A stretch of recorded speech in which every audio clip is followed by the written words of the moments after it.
Oke, kita lanjut ke konsep selanjutnya. Terakhir kita sampai di hukum Pascal.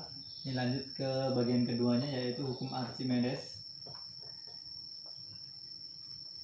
Nah, hukum Archimedes ini ngebahas tentang benda yang dicelupkan ke dalam fluida. Jadi kalau ada benda mencelup ke dalam fluida, itu nanti benda tersebut akan mengalami gaya apung. Nah, nilainya sebesar atau seberat zat cair sebanyak volume benda yang tercelup. Gitu. Jadi kurang lebih nanti nilainya dari penjelasan tadi itu, konsep yang tadi, jadi dia mengalami gaya apung yang nilainya seberat zat cair sebanyak volume benda yang tercelup. Nah, nanti ya sama dengan berat benda yang tercelup gitu. Berat benda yang tercelup lagi. Berat zat cair sebanyak volume yang tercelup tadi. Jadi rho benda, aerofluida dikali G dikali volume benda yang tercelup gitu. Misalnya kayak gitu. Kurang lebih ya. Jadi nanti bisa tercelup semuanya. Tercelup semuanya itu ada dua kemungkinan, bendanya melayang dan tenggelam. Nah, kalau tercelup semuanya dia sudah sampai dasar, itu yang disebut dengan tenggelam. Tapi kalau tercelup semuanya dia belum sampai dasar, itu disebut melayang. Nah, kalau dia tercelupnya cuma sebagian, masih ada yang di bagian permukaan atas gitu, di bagian luar cairannya, itu namanya disebut terapung. Jadi ada terapung, melayang, dan tenggelam. Ada 3 kondisi nanti. Itu nanti sedikit beda-beda nilainya atau perhitungannya, tapi yang sering banyak nanti di kasus terapung. Intinya di ketiga kasus itu jumlah gayanya 0, jumlah gaya arah vertikalnya 0, karena dia kan tetap aja kan. Kalau terapung ya udah terapung aja, diem di situ, melayang aja. Kalau tenggelam ya tenggelam aja. Jadi ya tidak ada pergerakan. Jadi nanti sigma gayanya 0. Itu aja. Kemudian, nah karena benda yang tercelup tadi mengalami gaya apung atau gaya angkat gitu kan, berarti kan dia terasa seolah-olah lebih ringan gitu kan. Nah, nanti gaya apungnya ini juga selisih dari berat ketika masih di udara dikurang ketika udah masuk ke fluida. Jadi seolah-olah makin ringan kan. Kalau tadi kan berat saat di fluida sama dengan berat di udara dikurang gaya apungnya kan gitu, karena dibantu oleh gaya apung gitu. Nah, berat benda di fluida ini nanti bisa juga disebut dengan berat semu gitu. Jadi seolah-olah beratnya berkurang gitu kan. Kurang lebih kayak gitu ya. Ini kasusnya ada banyak nanti biasanya sih. Nah, ini dengan prinsip ini juga bisa digunakan untuk mengetahui keaslian suatu benda. Jadi misalkan buat perhiasan nih, kita mau nyari tahu ini bener emas murni atau enggak gitu, atau ada campurannya, bisa kita gunakan konsep kayak Archimedes ini. Jadi diukur aja berat di udaranya berapa, berat di fluidanya berapa, sesuai nggak sih sama yang ini gitu. Jadi kalau sesuai berarti dia asli, kalau nggak sesuai ya nggak asli, berarti masih ada campurannya gitu kan. Nih, jadi harus ngitungnya secara teliti. Tapi kalau untuk ngecek kayak gituan kan takutnya nanti salah hitung, repot juga kan. Nah, ini Archimedes, tentang hukum Archimedes. Selanjutnya langsung aja di tegangan permukaan.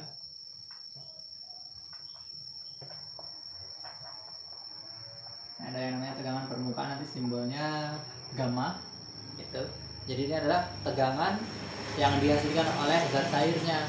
Pernah lihat binatang di air yang bisa berjalan di air itu kan, bukan yang di anime yang bisa berjalan di air ya, binatang yang benar-benar bisa berjalan di atas air gitu. Pernah lihat kan? Kalau kita perhatikan di kakinya itu seolah-olah menekan air. Nah, posisi airnya itu kayak mencekung gitu, tapi dia nggak sampai pecah gitu.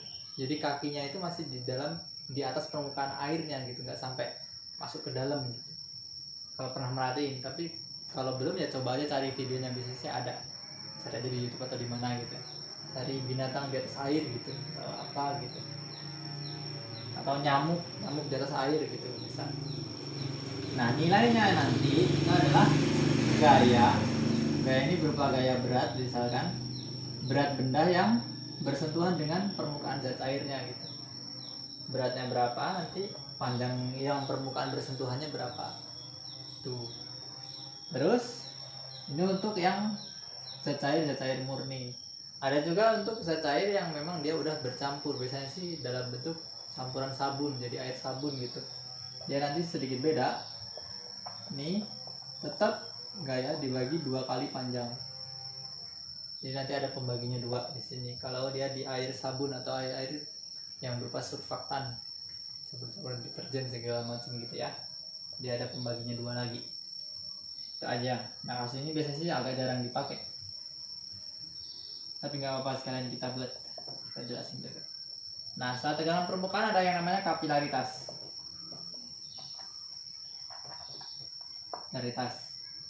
Pernah nggak sih kalian kepikiran dulu pernah pakai kompor minyak nggak? Belum pernah pakai kompor minyak ya? Kalau udah pernah pakai kompor minyak, itu kan minyaknya ada di bagian bawah, sumbunya ada di yang lubang-lubangnya itu, kemudian apinya kan ada di bagian atas gitu kan. Gimana caranya minyak yang di bawah bisa naik ke atas gitu kan? Ya kan melewati sumbu-sumbunya itu. Nah proses atau peristiwa naiknya permukaan minyak tadi, jadi naiknya minyak itu disebut dengan kapilaritas gitu. Jadi selain naik, sebenarnya dia juga bisa turun, tergantung zat fluidanya atau fluidanya apa. Jadi bisa naik, bisa turun. Nah, proses naik atau turunnya itu disebut kapilaritas dan nilainya bisa dihitung. Pada satu pipa yang kecil, nanti nilai penurunan atau penaikannya, H-nya, ini sebanding dengan 2 gamma cos theta. Jadi dia nanti berupa permukaannya cembung atau cekung. Anggaplah ini pipanya, pipa kapiler, pipa yang kecil gitu kan. Misalkan dia ini bidang batasnya, terus dia mencembung misalkan. Nah tetanya diukur dari sini.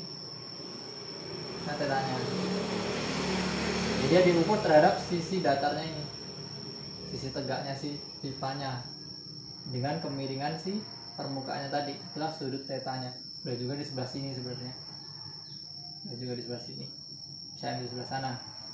Dibagi dengan massa jenis fluidanya berapa, gravitasinya berapa, jari-jari pipa kapilernya berapa.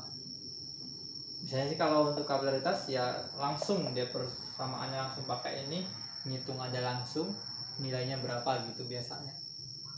Ini jari-jari ya, jari-jari pipa kapilernya. Hati-hati, nanti bisa juga dalam bentuk ini diganti diameter gitu kan yang dikasih tahu, tapi juga dalam jari-jari itu ya.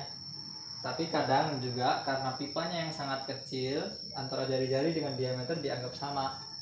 Kadang ada juga yang kayak gitu, jadi dicek aja, tapi dihitung pakai jari-jari dulu. Kalau nggak ada baru buat aja itu yang diketahui sebagai langsung diameter gitu. Karena dia dianggap sama. Kalau sangat kecil kan bedanya cuma dikit sih, jadi kan 2 kalinya kan ya, diameternya kan 2 kali jari-jari, jadi seolah-olah sangat kecil gitu. Itu aja untuk kapilaritas. Terakhir ada yang namanya viskositas.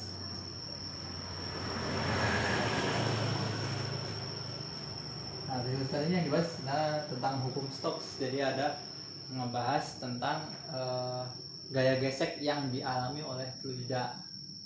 Di gaya gesek yang dialami, yang disebabkan oleh fluida. Jadi kalau ada benda bergerak dalam fluida, dia akan mengalami gaya gesek. Gaya geseknya itu senilai dengan 6 πr. Ini adalah konstanta bendanya. Itu tergantung bendanya berupa benda apa, biasanya sih ini untuk konstanta bentuk bola. Jadi misalkan kelereng yang dimasukin ke air itu dijatuhin gitu kan, nanti kan lama-lama dia bakal melambat itu kan turunnya, karena mengalami gaya gesek kayak gitu. 6 πr. Ini ada eta. Eta ini simbol untuk koefisien viskositasnya dikali dengan kecepatan. Dan dia awalnya geraknya kecepatannya berapa gitu, dia akan mengalami gaya gesek sebanyak ini. Ini juga biasanya langsung jadi, tinggal dihitung-hitung aja kalau untuk viskositas. Nah pada saat tadi misalnya kelereng masuk ke dalam cairan tadi, ini kan lama kelamaan dia akan relatif kecepatannya jadi kecepatannya konstan kan, pelan gitu kan, turun. Nah itu juga disebut dengan kecepatan terminal atau kecepatan pengendapan. Jadi kecepatan pengendapan atau kecepatan terminal, ini simbolnya Vt. Ini nilainya adalah 2 kali jari-jari bendanya kuadrat dikali gravitasi dibagi 9 kali koefisien viskositasnya dikali massa jenis benda dikurang massa jenis bendanya. Ini juga biasanya langsung rumus jadi aja, dimasukin langsung ke angka-angkanya, langsung ke rumus, nanti ketemu sendiri. Ini biasanya sih langsung rumus jadi yang dipakai, langsung diketahui apa yang ditanya apa gitu, langsung aja.